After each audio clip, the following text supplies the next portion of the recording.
Hello, everyone. Welcome back to 371. This is our next to last week of class, actually. So we're moving along here. This is the only lecture for the week. The other two videos were things already on YouTube. So let's jump to it. I'm calling this presentation A Tale of Two Dictators, with my apologies to Dickens there, of course. And what we're going to look at here in, well, it might be 15 minutes. You know me, it's probably going to be closer to 20 as I gas on about things. But anyway, what we're going to look at here, if I can get this to advance, I always have problems with this initially for some reason. I'm not sure why. There we go. What we're going to look at are two individuals. Yoweri Museveni of Uganda, who was we'll call him president. He was in charge of Uganda from 1986 to the present. That's right, 36 years. And Yahya Jammeh of the Gambia, who was in power from 1994 to 2017. A mere 24 years, if I do the math right. I may not have done the math right.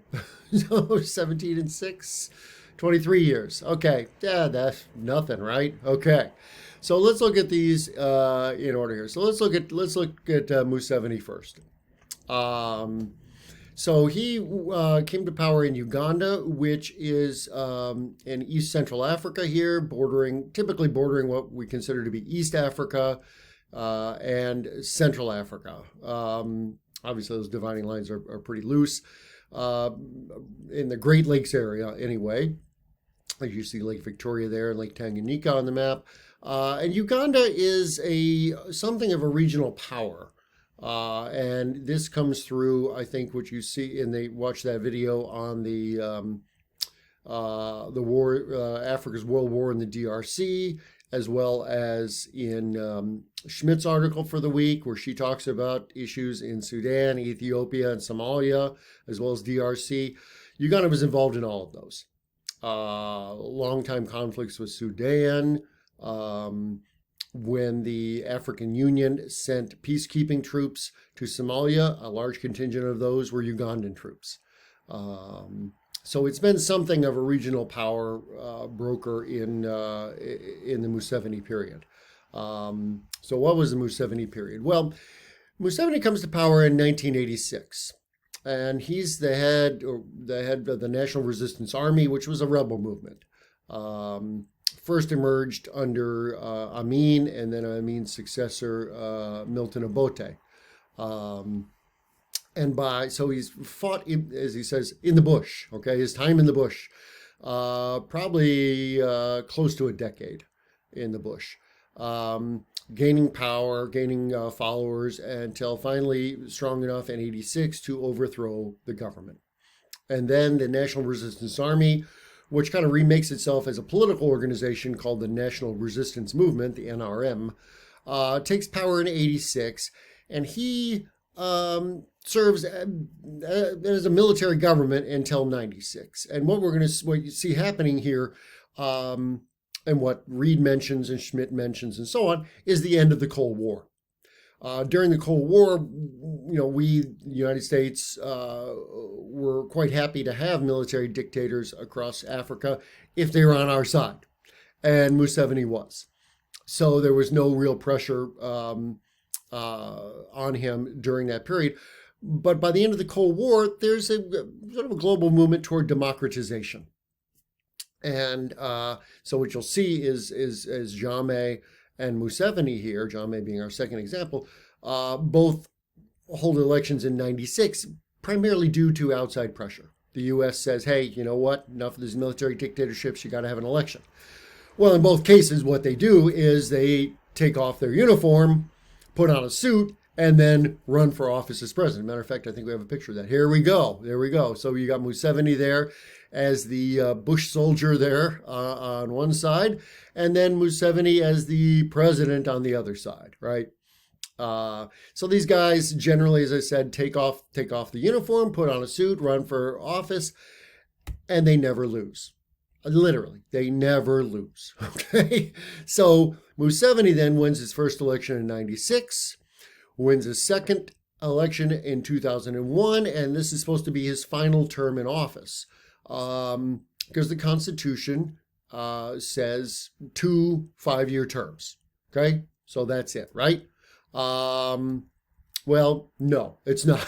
Okay, because what does he do? Well, before the next election, which should come around in 2006, he changes the Constitution. So he eliminates term limits so he can continue to run. And then he continues to run. 2006, he wins a third term. 2011, a fourth term. 2016, a fifth term. None of these elections are considered to be free and fair.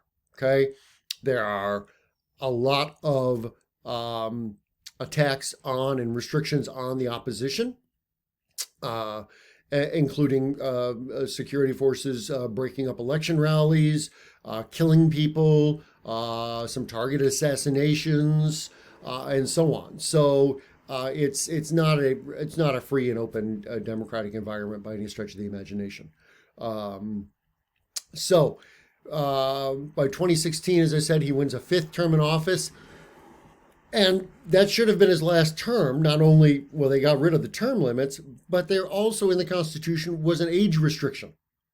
Presidential candidates couldn't be more than 75 years old. And by the next election, he will be 77. So what does he do? Changes the Constitution again, right? Removes that age limit, but then also reintroduces term limits. But they're not retroactive. Okay, so it's just starting now.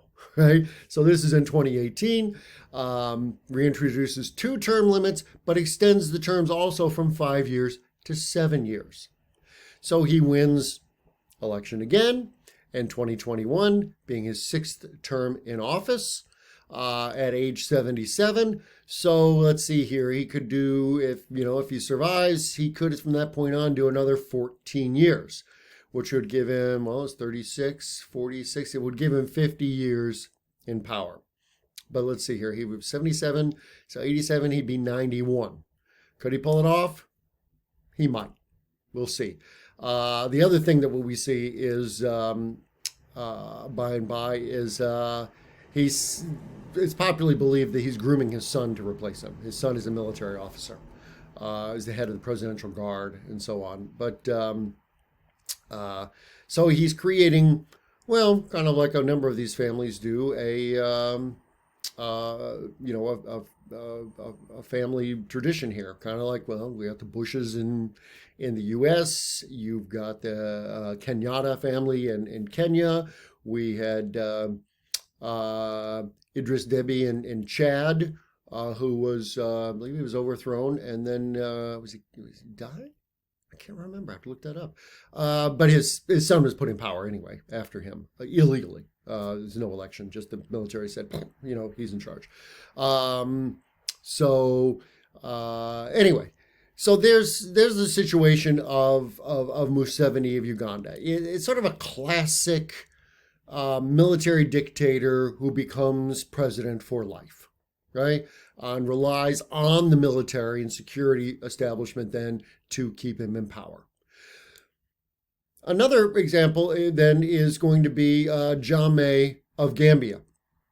And I'm choosing these 2 examples. I could have chosen others, but I'm choosing these 2 examples because actually Uganda and Gambia are the 2 countries in Africa where I've spent the most time. I lived in Uganda in '92 during Museveni's reign when it was still a military government. That was interesting. And I was in Gambia twice, 2008, 2009 under Jammeh, when he was technically had been elected president, but it was still a military government. Okay, let's be honest about that. Okay, so Jammeh and the Gambia, and this is a map of West Africa here, just so you can see. Gambia is, other than this Atlantic coastline, totally surrounded by the country of Senegal. Not frankly unique in Africa. We have Lesotho, which is totally surrounded by South Africa. So, but this geography is going to become important here by the end of the story, though.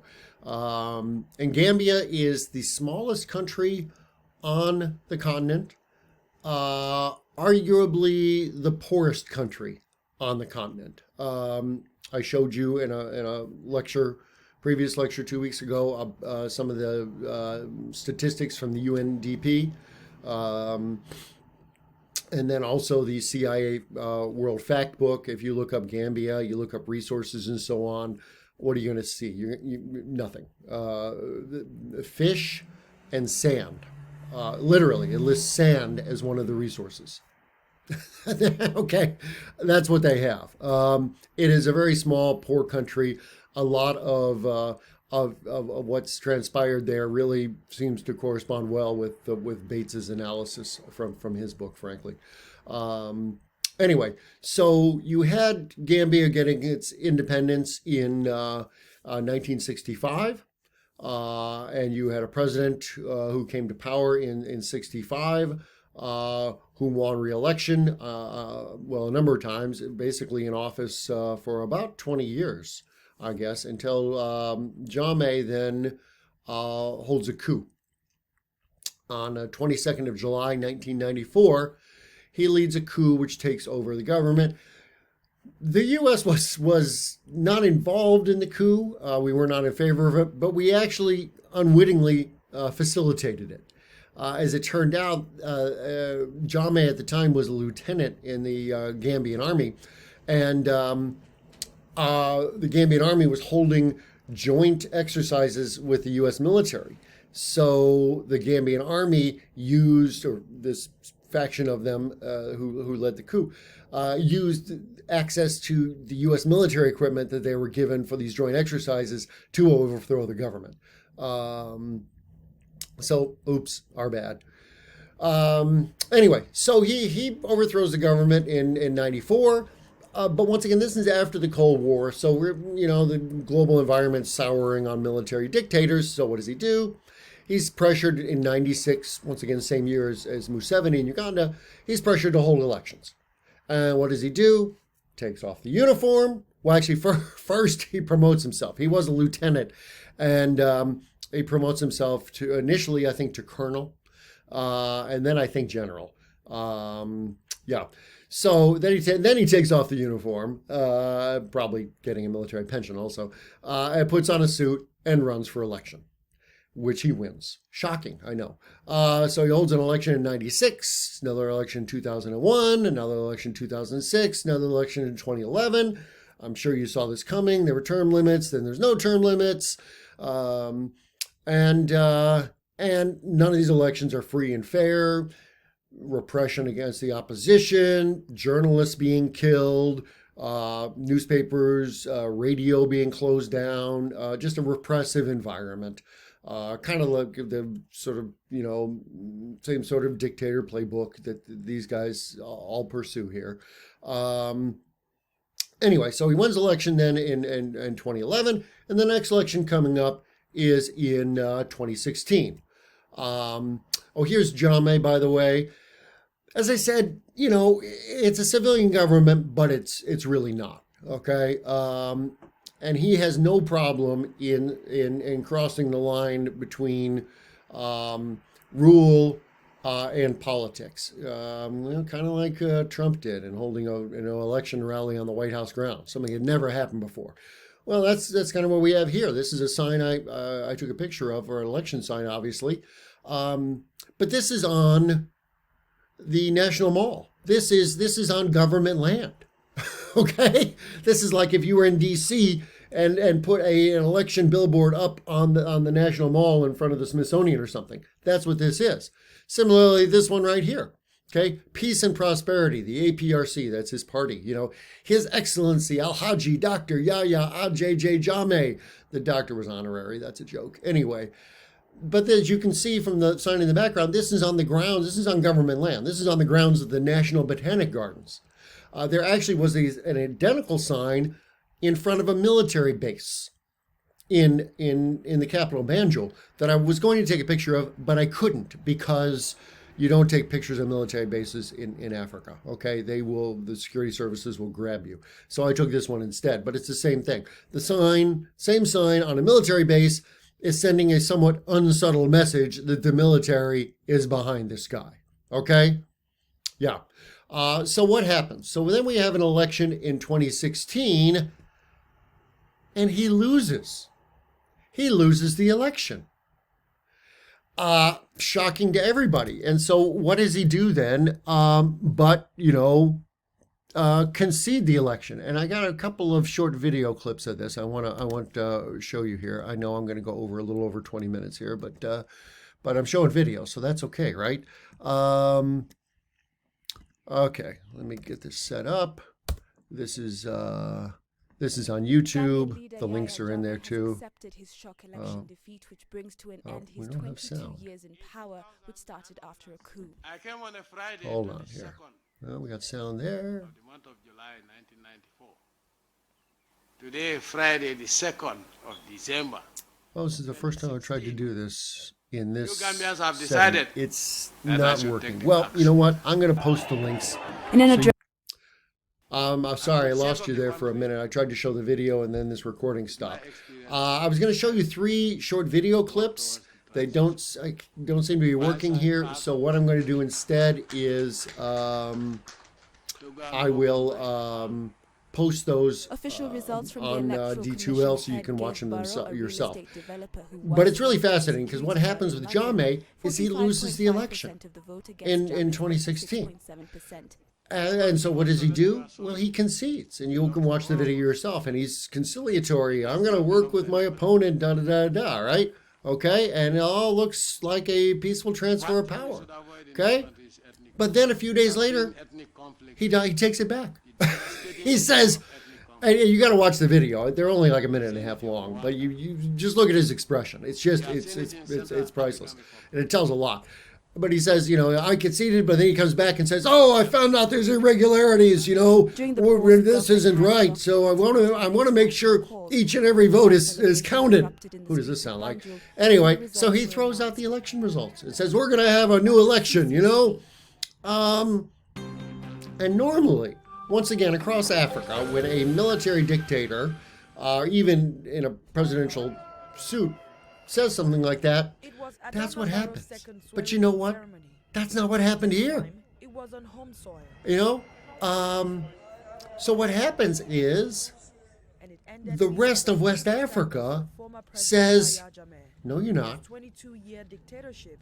Now, Schmidt has some pretty harsh things to say about ECOWAS, the Economic Community of West African States. It's kind of like regional UN. It's a regional organization for West African states. It says economic community, but it's becoming more of a larger than that, including having a military component. And so they send in diplomats, they send in presidents from other countries, and they start trying to use diplomacy and negotiate with Jammeh and say, hey, you lost the election. Maybe you should step down. Maybe you should go. And he's like, no, I'm going to hold on. And the generals come out and say, we're going to fight to the end. And then ECOWAS says, no, you're not. And they send in troops. ECOWAS sends in troops, Senegalese and Nigerian troops. And they force him out of the country. And then they swear in his opponent, Adama Barrow, the guy that won the election. This has never happened before across West Africa. So, in part I wanted to tell you this because it's sort of a sign of hope, right? I gotta say, Reed and Schmidt, it's pretty dour reading. It's looking like there's not a whole lot, positive in the future there.